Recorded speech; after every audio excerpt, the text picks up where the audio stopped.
Hey everyone, this is Will, and welcome to this brand new and exciting episode of The Missing Piece.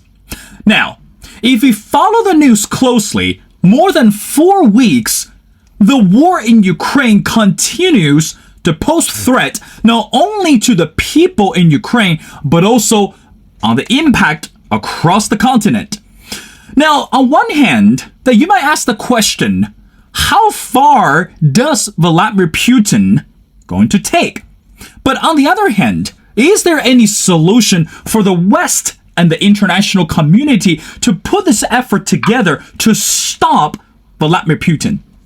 Now, based on the latest article, that one political scientist pointed out that not only the West should make the greater effort, but also one country might seem to be one of the solutions, which is Turkey. So that's why today it's my great honor to invite Mr. Max Hess.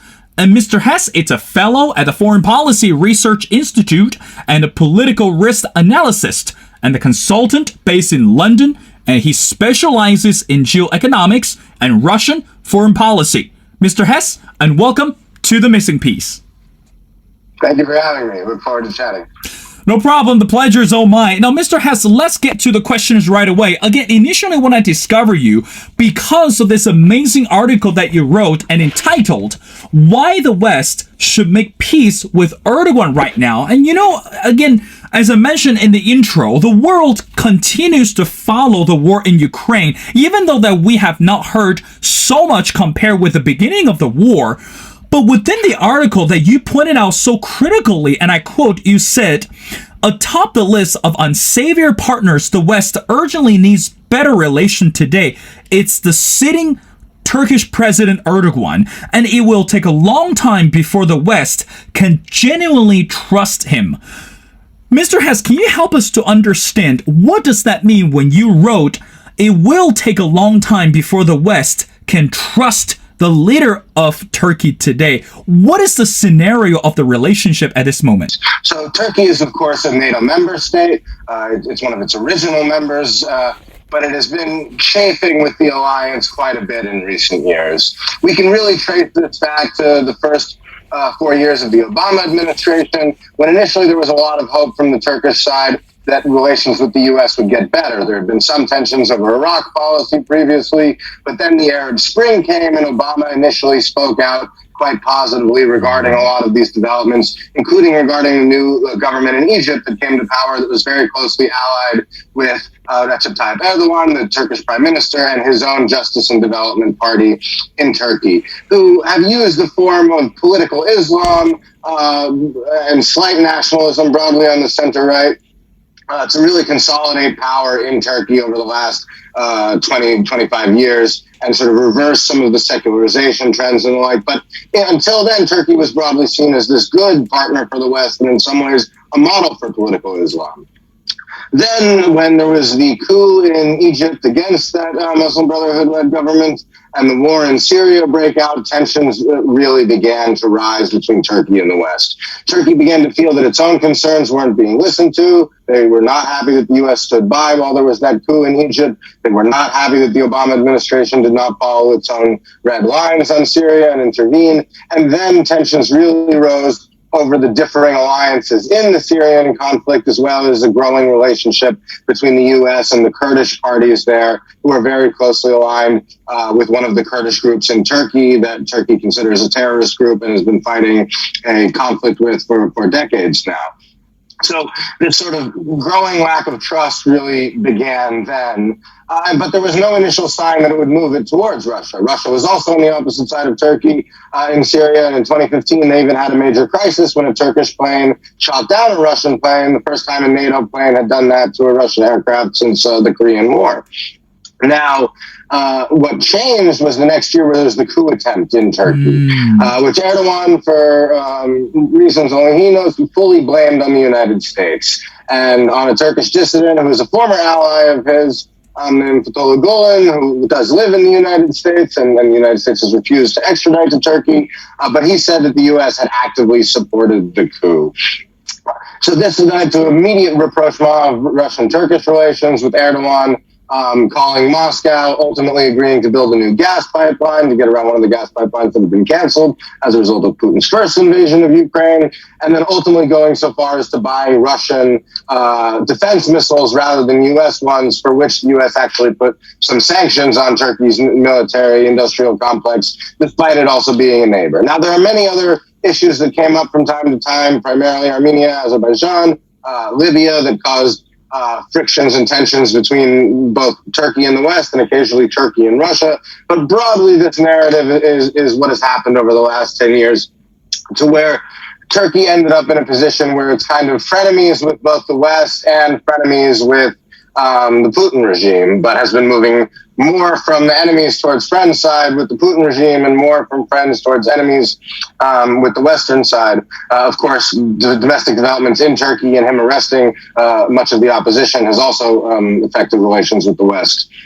So, that really got us to where we are today. And as you know, we initially began this on the basis of the war between Russia and Ukraine, where I come from the background as a Eurasianist and looking at the region through those countries primarily. And for me, it's quite clear that the West's strategy to defeat Russia is essentially to help Ukraine win the war by waging its own economic war against Russia. The sanctioning of the Russian central bank, the default that officially happened yesterday, the sanctions on Russian oil, gas, so on and so forth, Russian money. Those are really aimed at stopping Putin's ability from being able to wage a war, because he shows no sign of no longer desiring to wage a war.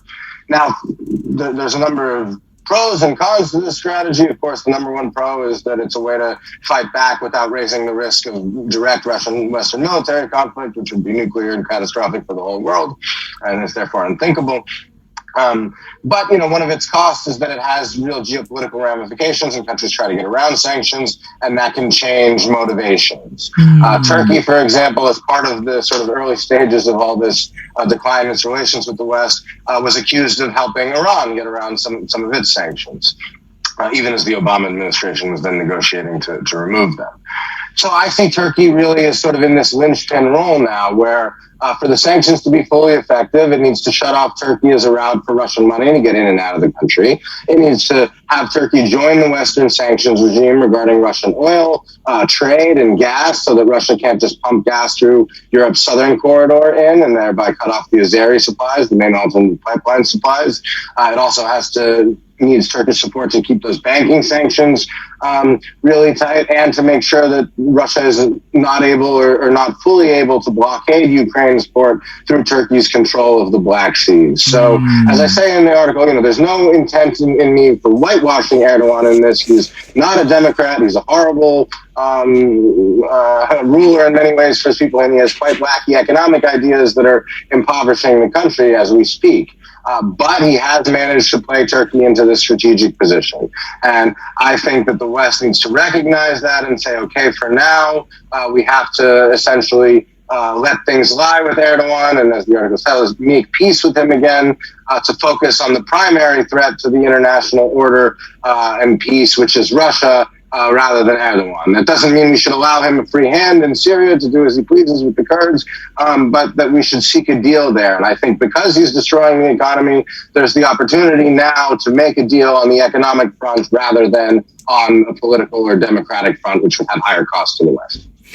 Max, thank you for this amazing explanation. Now, before we moving along the conversation regarding Turkey, but let's go back to the foreign policy from the U.S. side.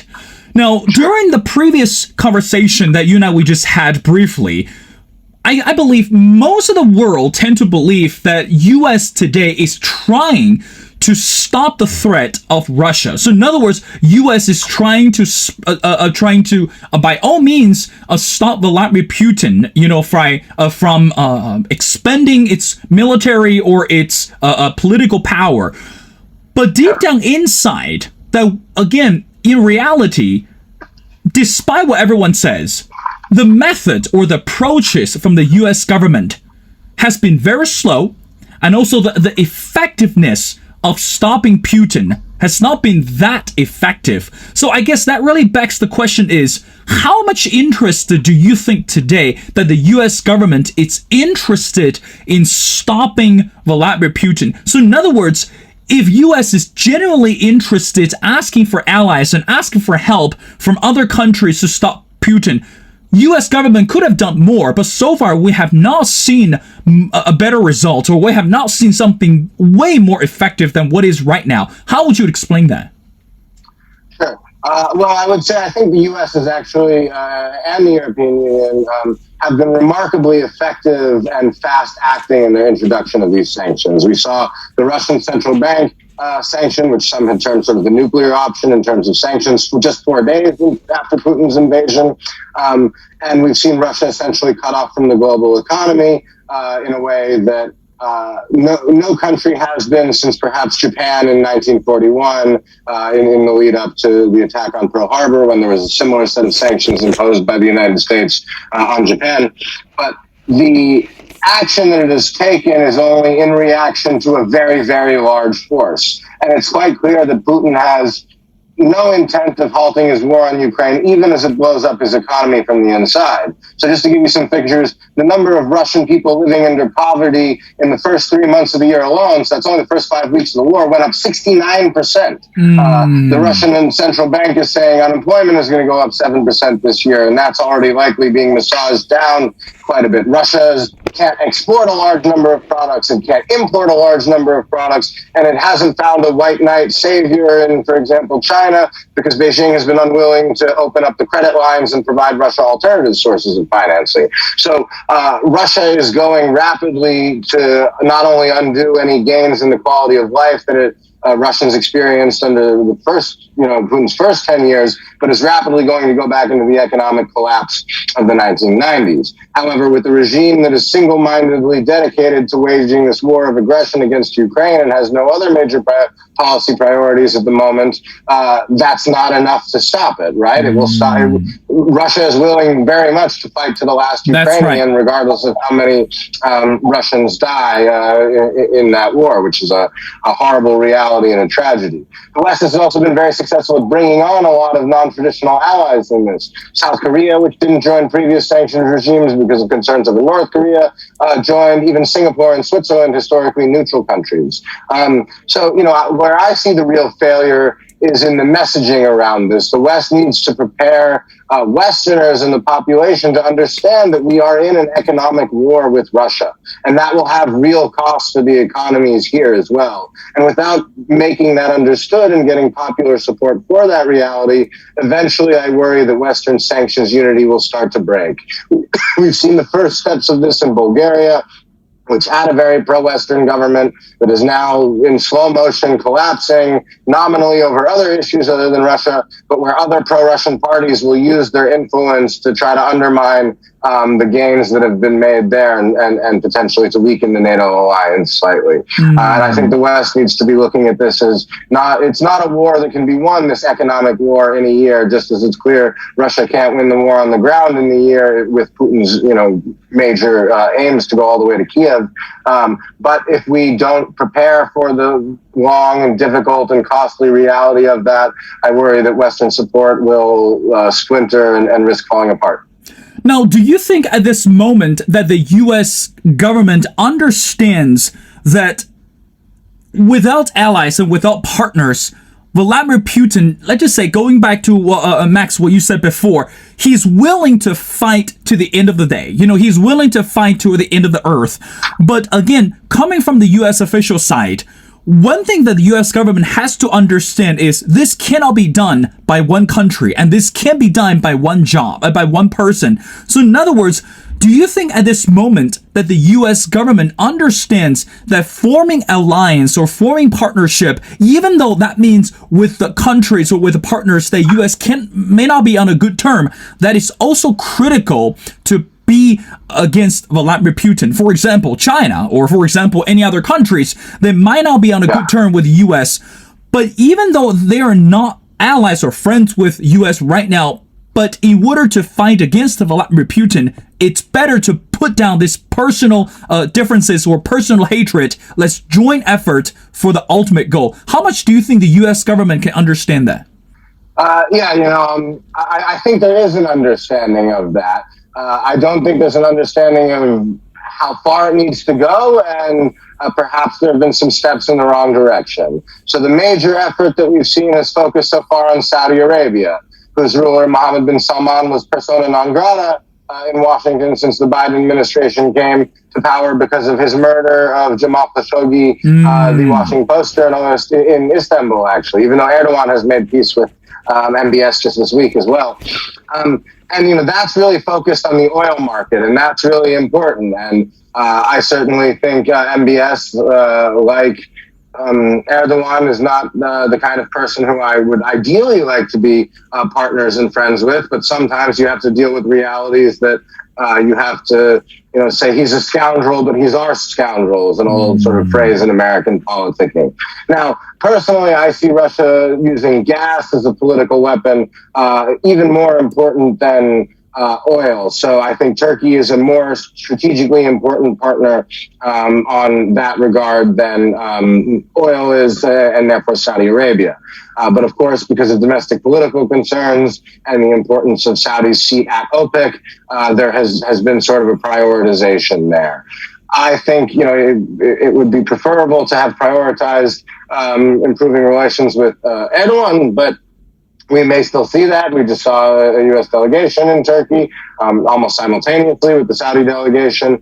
So there's some signs that efforts go on there. Just to answer the one other point you raised, China. I mean, of course, if the West and China united against Russia, that would be game over. The Kremlin would have no major sanctions backdoor, and even if Turkey fully supported them, there's nothing they could do. Now, there's two issues with that. One is I don't think right now, I'm certainly not a China watcher or specialist by any means. I haven't seen any indication from Beijing that offer is being made. And of course, while they're not funding the Russian war machine through credits and the like, we have seen a real tremendous increase in alumina exports to Russia, funding some of the metal industry that has been sanctioned.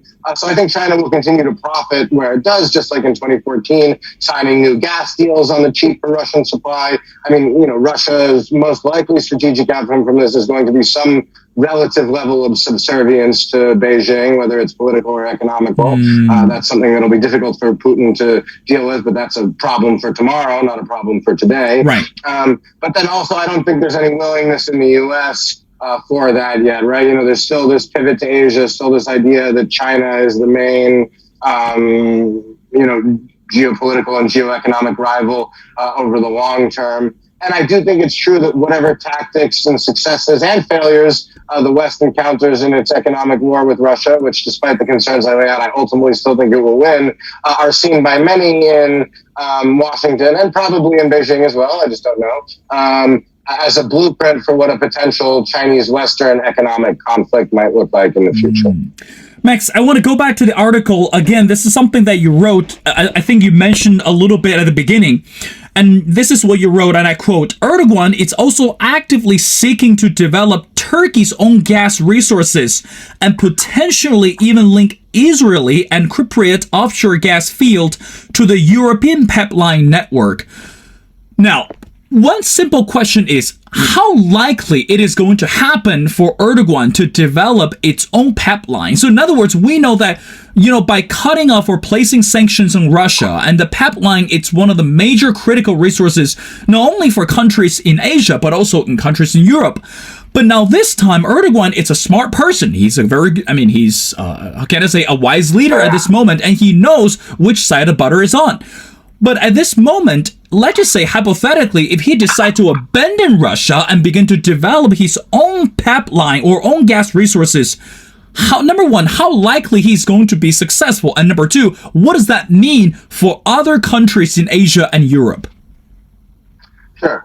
So firstly, it's important to say that despite the history of Western, in particular U.S.-Turkish tensions that we talked about over the last 10 years, Turkey has been very central to the European Southern Gas Corridor strategy, which is to build new supplies, bringing pipeline by gas, not by LNG, into Europe through a route alternative to Russia. And that route is from Azerbaijan on the west coast of the Caspian Sea, through the Republic of Georgia, then through Turkey, and from Turkey into Greece, Albania, Italy, and on to the wider network. There's also a new interconnector that's just been opened to Bulgaria as well. Europe more recently has been focused increasingly on LNG supplies, because to build that whole new stretch of pipeline was quite expensive, and to expand it again would be very timely, very time sensitive. And there are some other alternative routes coming through Algeria and Morocco, across the Mediterranean as well, but they're not quite as significant. Finally, Europe has some of its own gas resources in the Netherlands, which they should be pumping like crazy, but they can't because the Dutch are concerned about very small earthquakes, and it's really a rather pathetic situation. But this has placed Turkey at the heart of the largest alternative route of gas pipe supplies into Russia, into Europe. Now, during that time, however, he also built a pipeline with Russia to go through the Black Sea, called the Turk Stream pipeline, that also enables Russia to send gas through Europe without having to go through Belarus or Ukraine. There's been, it's currently undergoing repairs, but it should start activity again either this week or later this week. And so, essentially to get European gas, one, to expand it significantly from Azerbaijan would take Turkish support. To significantly cut off Russian deliveries would take Turkish support because of that pipeline running between them.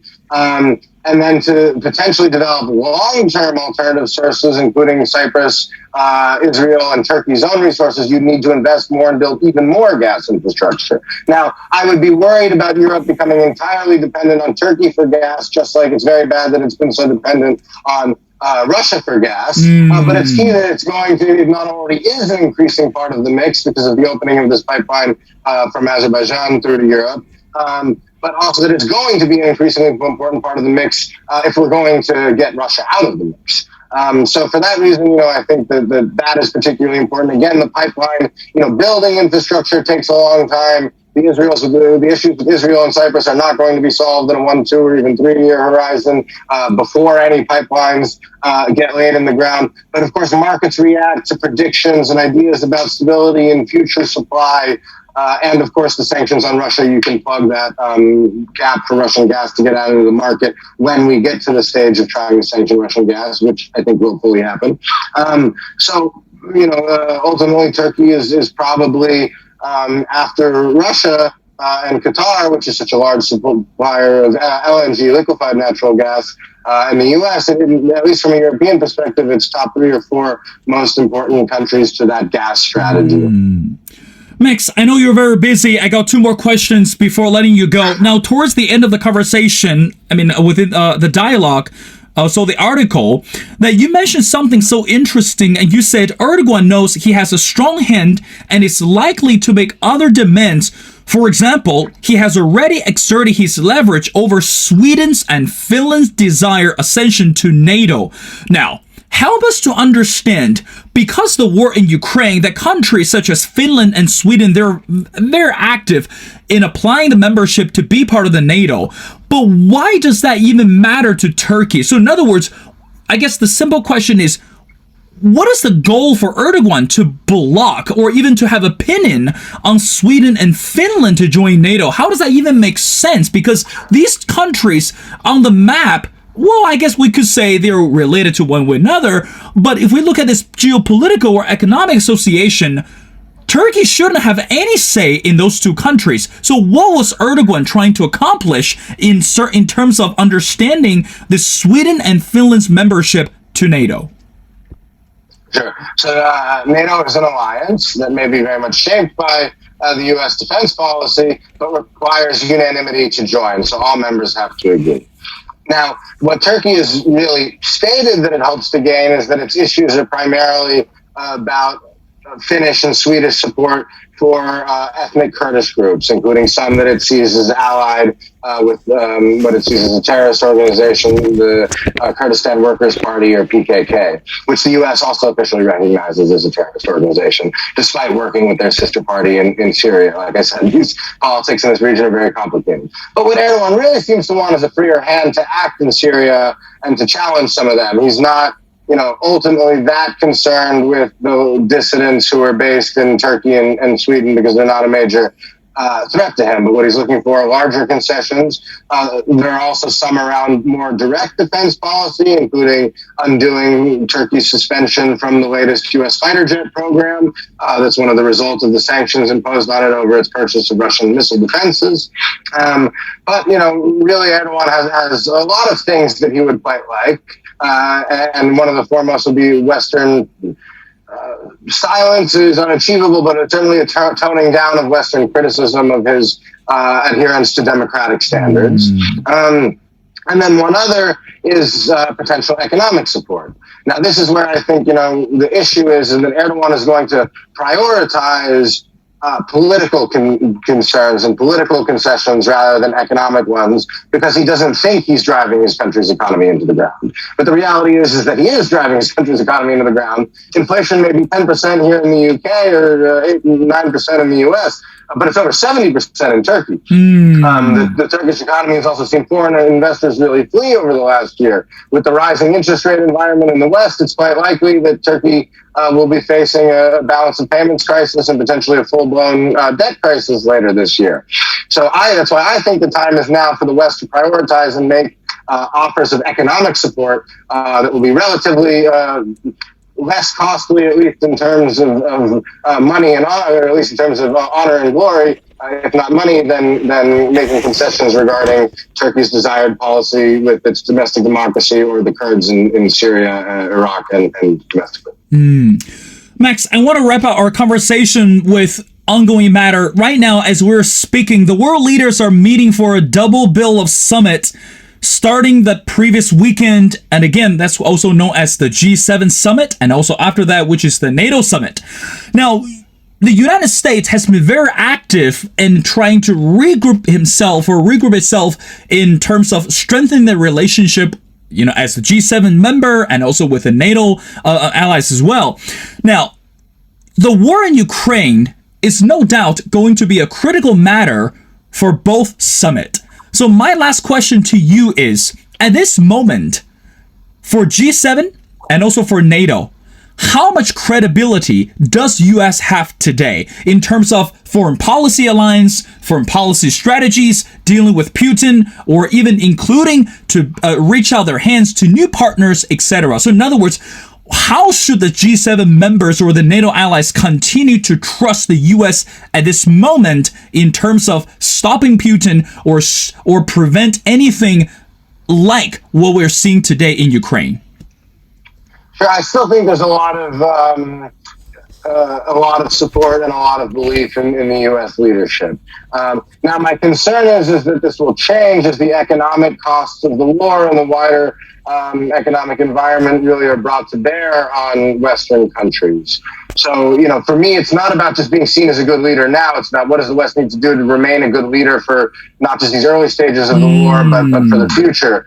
And that's where I think the United States needs to be willing to do things like bury the hatchet, so to speak, with Erdogan, take a strong leading role in supporting economies that are really negatively affected by this. However, the reality is that no matter how good it is and how effective it is at doing it, the one big risk that we can't call a black swan risk anymore because we all know about it, even if he's not on Twitter, is that Donald Trump will be not only the Republican nominee, but potentially win the 2024 election in the United States, which would immediately see the U.S. go from being a leader on these efforts to tucking its tail between its legs and essentially capitulating to the Putin regime. Putin and Trump have a very, very different relationship from the relationship between any other Western leader and Putin. And I think that would be so risky as to potentially precipitate a NATO collapse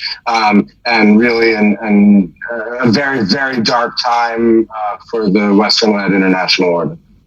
That's right. And I think even though right now, 2024, it's only 2 years away from us, but meanwhile, given the fact that political connections and, political changes are already taking place in the U.S. and across the continent, and we just hope and pray that not only U.S. will continue to be the role model for this democratic system, but also understand that joint effort could bring much better results. Again, ladies and gentlemen, Max Hess, it's a fellow at the Foreign Policy Research Institute and a political risk analyst and a consultant based in London, and he specializes in geoeconomics and Russia foreign policy. Mr. Hess, thank you so much for taking your time to doing the show, and we'd love to have you back on the show as we continue to watch how Turkey is going to play a significant role in the war in Ukraine. Thank you so much for doing this.